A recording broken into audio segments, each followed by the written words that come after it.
ایک ماں برسوں شوہر کے ظلم سہتی رہی۔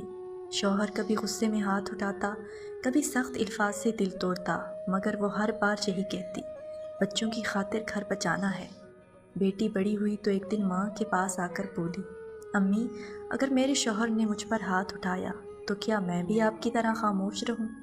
ماں خاموش ہو گئی۔ اسے پہلی بار احساس ہوا کہ اس کی خاموشی نے شاید بیٹی کو بھی ظلم برداشت کرنا سکھا دیا ہے۔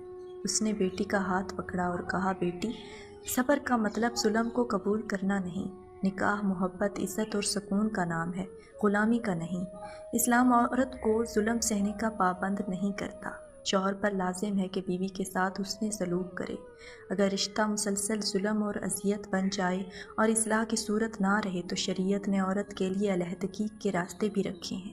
اس لیے بیٹیوں کو صرف گھر بسانا نہیں، اپنی عزت اور حقوق کی حفاظت کرنا بھی سکھائیں، اور بیٹوں کو صرف مرد بننا نہیں، اچھا انسان بننا سکھائیں، کیونکہ اچھا شوہر گھر کو جنت بنا سکتا ہے اور ظالم شوہر اسی گھر کو جہنم بنا دیتا ہے۔